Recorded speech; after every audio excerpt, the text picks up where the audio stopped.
Biduk berlalu, Kiambang bertaut. Sultan Perak Sultan Nazrin Muizzuddin Shah bertitah bahawa fitnah dan penyemayan rasa benci kini semakin mempengaruhi pemikiran dan pendirian ummah dan mendorong kepada pelbagai pertelingkahan yang akhirnya membawa kepada perpecahan dan persengketaan. Baginda menitahkan bahawa sewajibnya umat Islam berpegang kepada semangat mencari persamaan demi mengelak daripada berpecah belah dalam semangat biduk berlalu, Kiambang bertaut.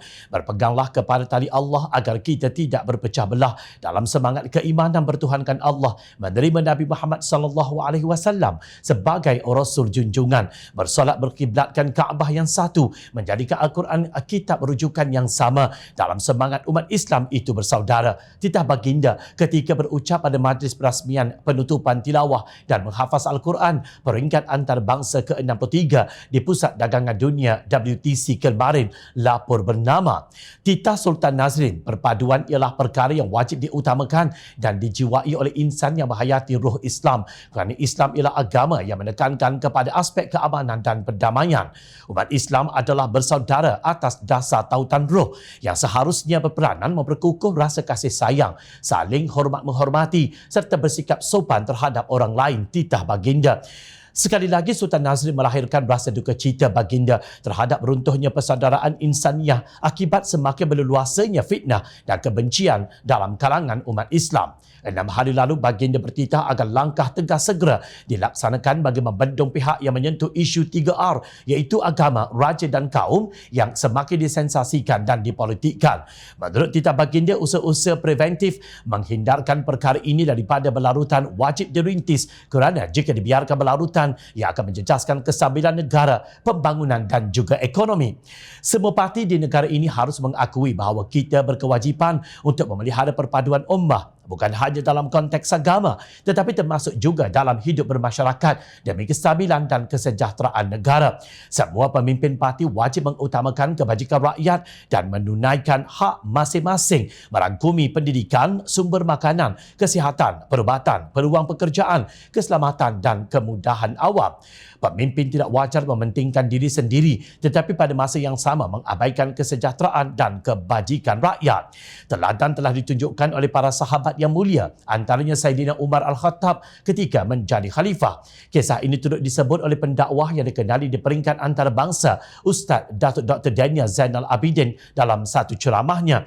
Oleh Umar Al-Khattab radhiyallahu an, sebab Umar pernah berkata, kalau seekor kambing biri-biri mati di tepi Sungai Furat, Sungai Euphrates, kalaulah seekor kambing biri-biri ditemui mati di tepi Sungai Furat, maka aku merasakan Allah akan tanya aku tentang mengapa kambing biri-biri itu mati tersiksa di tepi Sungai Furat. Aku akan dipertanggungjawabkan. Demikian tingginya nilai integriti seorang pemimpin Islam yang tidak mengutamakan perut sendiri sambil memperlekeh rakyat yang hidup menderita. Adakah pemimpin khususnya dari parti PAS yang mengaku memperjuangkan Islam ini bertindak seperti Saidina Umar Al-Khattab? Jauh panggang daripada api. Apabila rakyat mahu bekalan air yang bersih, pemimpin tidak wajar menyuruh mereka mengorek telaga sendiri atau menggunakan air sungai. Adalah zalim menjadikan rakyat sebagai tebusan dengan retorik Melayu Islam atau nak Islam atau nak air.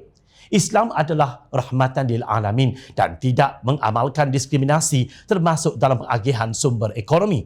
Hasil negara wajib dibahagikan secara adil kepada seluruh rakyat tanpa mengira kaum, agama atau pilih kasih berasaskan nepotisme dan kronisme. Pemberian jawatan kepada saudara mara atau projek kepada anak menantu, sedangkan ada pihak yang lebih layak bukan daripada ajaran Islam tetapi hasil daripada ketamakan manusia semata-mata. Islam mengajar penganutnya untuk bertoleransi ketika berhadapan dengan perbezaan pendapat dan kepelbagaian. Ciri-ciri ini juga tidak dipamerkan oleh para pemimpin PAS. Kenyataan Menteri Besar Kelantan Datuk Muhammad Nasaruddin Daud yang menyifatkan dua ahli Dewan Undangan Negeri mewakili gabungan PHBN iaitu Dr. Hafizah Mustaqim dari Kota Lama dan Muhammad Syabuddin Hisham digalas sebagai menentang perjuangan Islam adalah contoh sikap ekstremis PAS yang tidak toleran terhadap perbezaan fikrah politik sehingga membawa kepada takfiri.